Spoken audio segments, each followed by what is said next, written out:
Hello, everybody. My name is Shaina, and I'm the regional editor of MARKETECH APAC. First of all, a very happy new year to all of you. We're very excited as this is our first episode of MARKETECH Mondays for the year, and we have a very special guest at that.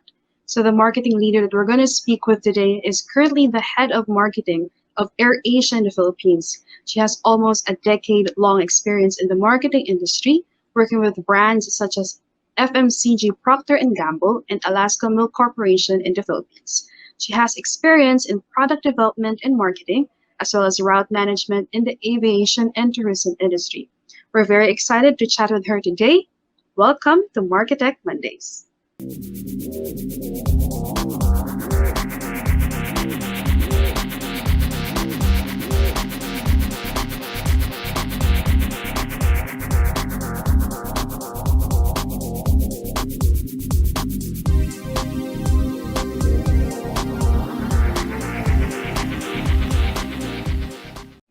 So let's welcome Allenie Caccam, the head of marketing of AirAsia here in the Philippines. Hi, Shaina. Allenie, it's nice to finally meet you. I know, finally. And Happy New Year, actually. Yeah, Happy New Year. So how are you, Eleni? How have you been? How has the lockdown? How has the lockdown been treating you lately?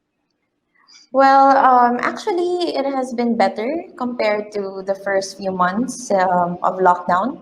We've been going to the office every now and then, at least the skeletal and the Yeah. management, right? And I've actually been to Boracay. I spent my New Year in Boracay, which was really Wow. good and a breath of fresh air. So I stayed Yeah. there for almost 2 weeks. So that was really good. So yes, I think I'm doing good. How are you? Yeah, that's really nice. Everything is slowly going back to normal at least. Yeah, and Agree. so Yes. yeah. So how about like you've mentioned work already, but AirAsia is part of the travel industry. Unfortunately, one of the hardest hit in the pandemic right now. So just how has it been working for all of you at the team?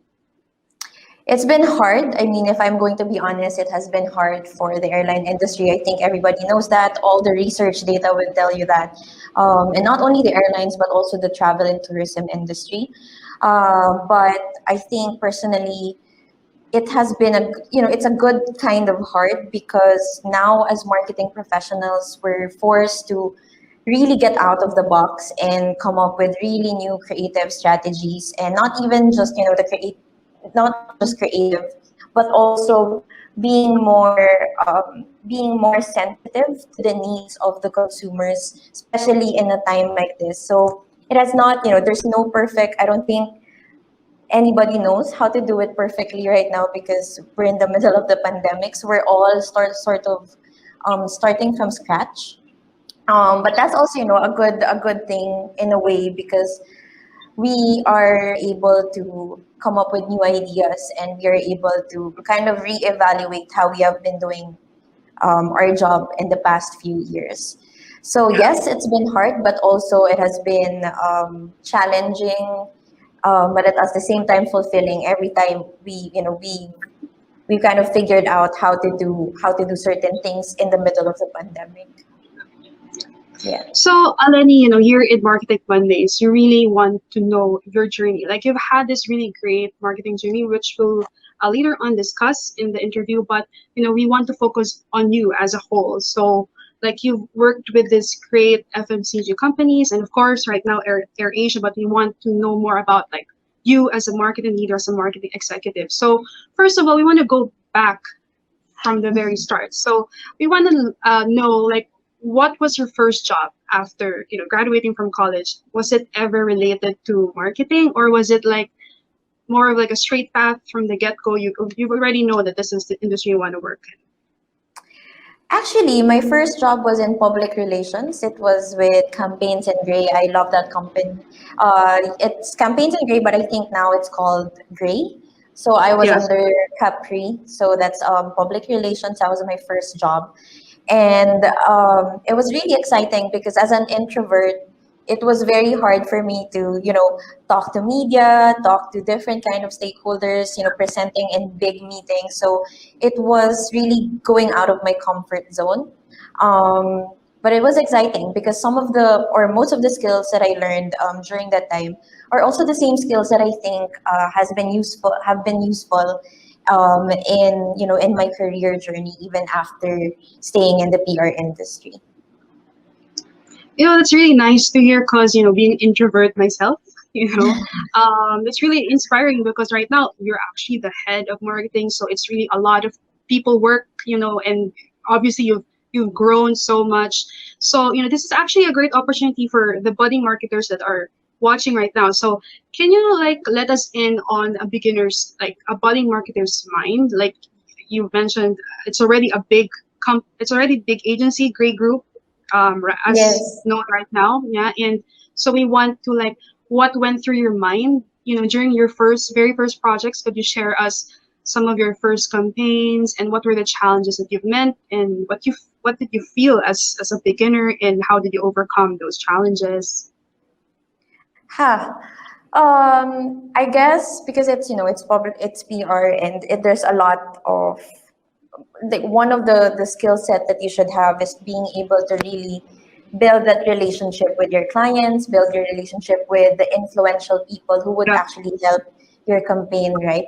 So I think if I take a step back 10 years ago, it was really, learn as much as you can. Like, I was always having one-on-one talks with my managing director, with my direct boss during that time, and we would always, sit down and discuss what are the, what are the things that should be happening in the day-to-day task.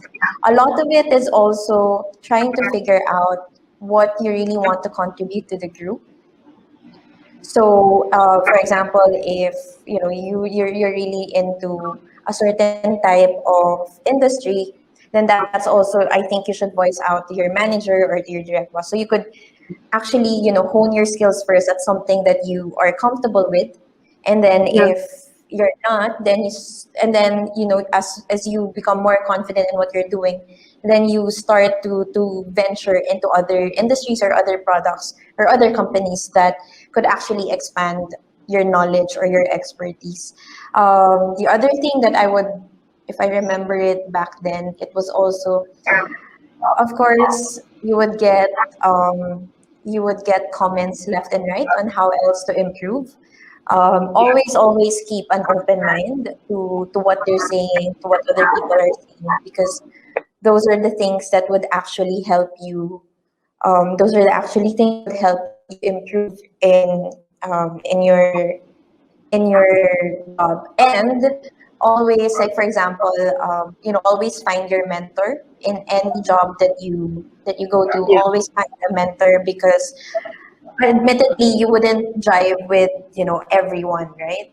Even with certain type of bosses. So if your mentor can be your colleague, your mentor can be, even someone who's junior than you can also be your mentor. That I've experienced Yeah. in the past few years. So yeah, so always find a mentor wherever you are, because that would really also help you. No, it's good that you mentioned, mentors. That's something that we want to talk more about also.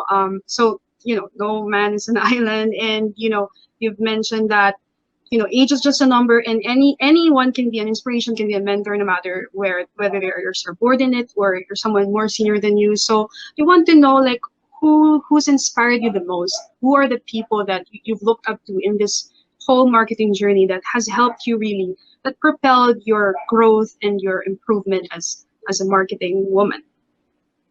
Yeah, so I think, of course, all of my direct boss, just to be fair, has have Of really helped me in my course. career journey.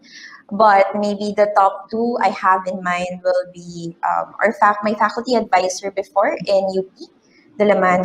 She was our faculty advisor in sorority. Is a Professor Isabelita Reyes. So she was actually the one who gave me that last push to try out public relations in campaigns and Gray because she worked with Yoli Ong, who used to be the chairman during that time, and she really loved how they worked together. So she was saying, that's something that you could actually go, like, given your skill set that you have right now. So that that's how I landed in my first job. And I still talk to her every time I have questions on how to what to do, or just an update on what's happening with me and my career. And the second one will be Miss Glenn Fernando. So she used to be the vice president of Alaska Milk Corporation, and she's also involved in other agencies like PANA, and even in ASC and whatnot. So when I joined, she's really headstrong and very straightforward. So she's scary. She was really scary, if I have to admit it. But the more that I was able to work with her, the more that Point. I could really see how much I could learn from her. And even when I left Alaska Milk, she was always there to support me, even when I was doing my MBA. And I still go through to her, like, now that I'm head of marketing. And sometimes, of course, there are things that I still need to learn. So I always, sometimes I do ask her questions and tips on how to proceed. And I actually owe her a lunch, so in the near future. Yeah. But yes, she's been really helpful. It's very, especially in very high level Conflicts. decisions. Yes, that I have to make. She's always, she's always a top person that I want to talk to when I'm in that situation. Yeah, I think, yeah, I agree. Mentorship doesn't really have like an endpoint. Like once they're your mentor, it's actually it goes on forever. You're always gonna go back to them for advice. And you also mentioned, your faculty, like a faculty from your school. So that's not surprising because school being a basic institution for all of us, there are always gonna be people from our university who's gonna be one of our best inspirations. So yeah, so we want to at this point we want to get deeper, more personal on your journey. So the not so good side and also the greater side of your journey, which is your failures and your successes. So I want to know, like, what do you like with this? I don't know, have you been counting? Has it been exactly 10 years or over, or Well, I give and did take? start working in 2010, if I'm not Yeah, mistaken. So yes, I think it's almost 10 10 years. years. Yeah. Yeah, I so stopped yeah, what counting, but yes. yeah. So within that very long journey, we want to know, like, what do you consider as your failure, and also what do you consider as your greatest success in this marketing industry? Yeah. I think, being asked what's your failure is also very, you, as a marketing professional, of course, it will kind of challenge you on making to be more self-aware of what are past experiences in the industry. If if we're talking about failures, it's usually when you don't meet the expectations that you set for the team and for yourself. And then actually it kind of evolved. Like in the first few years that I was working, failure for me was launching a very great idea and a very creative idea, but it doesn't translate to sales, or at least it didn't meet the sales target that you were expecting it to garner, or it didn't translate to the engagement that you wanted to meet. So that's in the first few years of working. That was sort of what failure meant for me. And of course, in every failure, you want to learn more, and you get whatever learnings you can get, and try not to do it again or improve it in your next campaign or in your next project. And then I realized, when as you climb up the ladder and as you are more in charge of teams and other people, kind of failure, the definition of failure for me kind of also evolved. So from, like just projects meeting the targets, now it's also more of um, how successful am I in building or training the members in my team? Like now, failure for me will be if they didn't learn anything, or if they're not improving, or if they're not growing. And therefore, I think success would be, the counter of everything that I just said. Like in the first few years, success for me will be if a great idea, a creative idea, one that you put your effort, your all your energy in translates to sales, then of course that's success for me.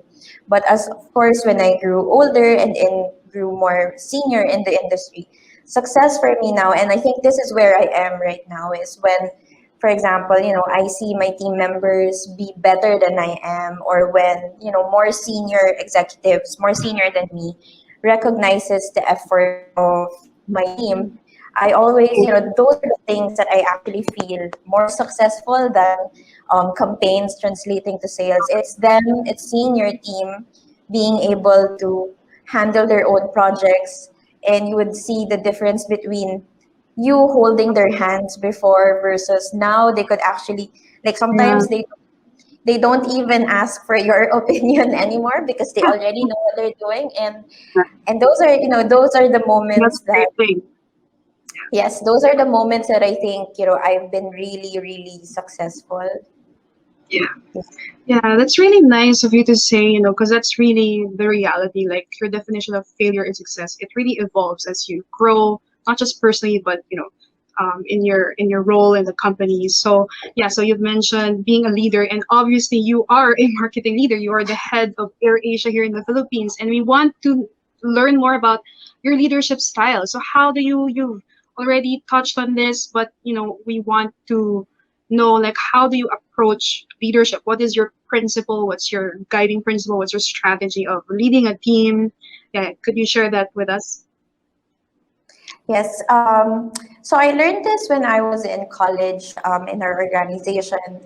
It all, I don't know, but I just remember it even after, as above, so is below. And I've always made it a point to be more self-aware because of that. For example, if your team is not doing well, then it does not mean necessarily mean because they're not good, but also because maybe it's your style of leading them, or maybe there's something more that you need to do from your end, so they could do better. So it's always, then your team becomes a reflection of you. What is your mood, how you talk, how you act, how you decide. They're a reflection of how you're doing things. So I always make it a point to, go back to that and do a self-reflection, especially when I'm having a stressful day, or I'm having a very stressful week. How does that affect my team? And however they are performing is a reflection of how I am training them. So I always go back to that.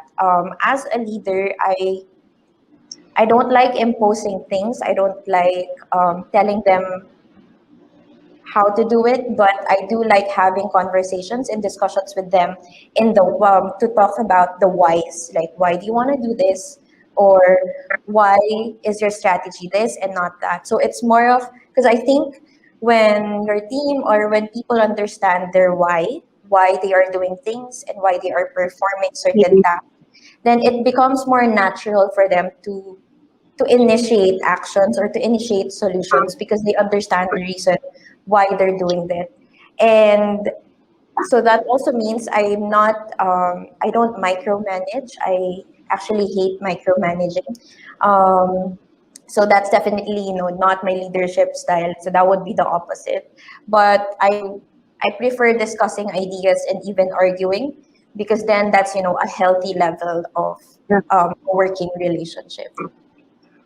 Yeah. Yeah. So, obviously you're the perfect person to ask this question. Now, we want to, not just with AirAsia, but we want to know, like, as a marketing leader, as a marketing veteran, what are your key marketing strategies? And this is not just for, AirAsia. Like, what's really your view or your principle on good marketing, on good branding, for any brand, what's your advice for, especially at this time of the pandemic? Like, what's your advice for companies and for even the small brands in creating and executing their marketing strategy? I think now, especially now, I think more than ever, this is, one of the things I've learned going back to the marketing industry during a pandemic. It's really how well do you know your customer? So that is really something that you need to go back to every now and then. Who is your customer, and then how do you make yourself or your brand relevant to meet the certain or specific market customer needs of people. And that said, there's a lot of product development that's happening in the middle of pandemic, because everything that we know, every data that we have Yeah, from years ago, they're nothing now. Like, they yeah, don't yeah. mean anything right now. So now it's really going back to the drawing board and gathering all the data that you can gather from whatever way you can, to get to know your customer. And the funny thing is, in the middle of the pandemic, even your customer doesn't know. Like, even your customer doesn't know what they want anymore, because they don't know what's possible given the Yeah, pandemic. So, that's right. there's a blurred, it's a gray area between the customer and the brands. Wherein you kind of have to tell them what they need, but at the same time, also listening to what they can, and what they can avail, given their circumstances, given the price point that they're able to accommodate in whatever situation they are in their life. So in terms of marketing strategies, it's really um, redefining, the purpose of your brand for your customers, given the changes that was brought about by external factors, and creating the right products for them, to be able to kind of help them rediscover, what are the things that they can still do now, and how is your brand going to come in the new normal, or in their new way of life. Yeah, yeah. So Marketech Mondays is really for the new generation of marketers, or as we specifically call them, Gen Z or millennials. So, what's we want to, like, just to bring this to a close. You want to know your advice. What are your top tips or advice for budding marketers in creating a career in this industry, and eventually thriving as a uh, marketing man? Yes. I think the first one will be, marketing is very dynamic compared to, years ago. Now you have digital marketing, you have product development, you have brand development, or there's so much things you can do in the marketing industry.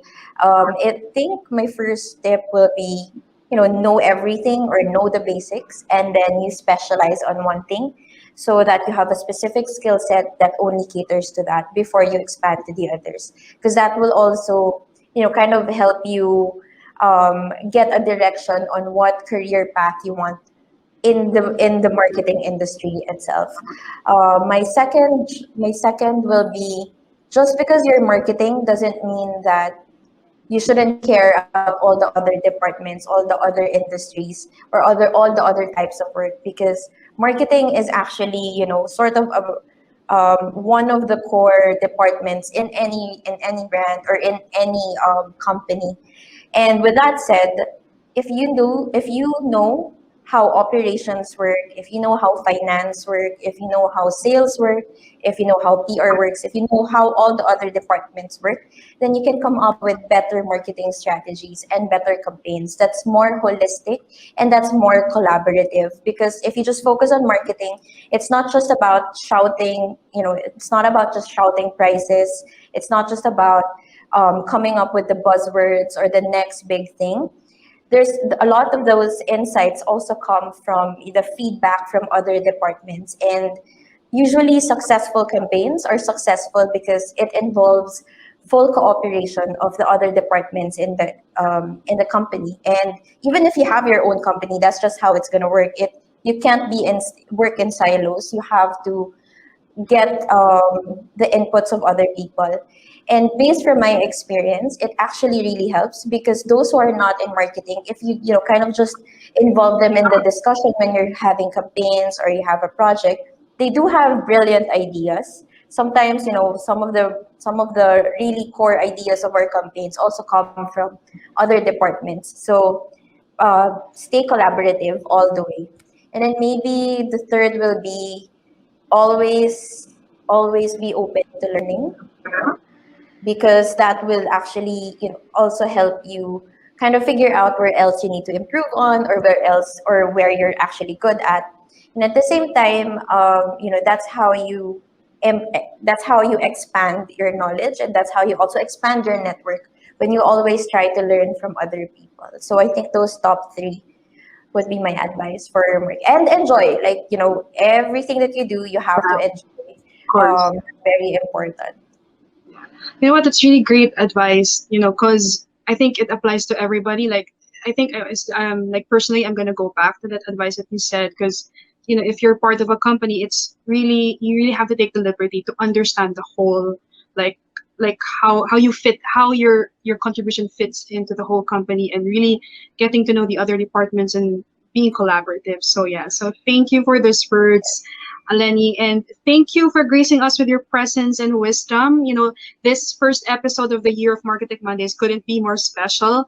So thank you for your advice. Thank you for those wonderful words. Yeah, and yeah, we're looking forward to having you in one of our next webisodes.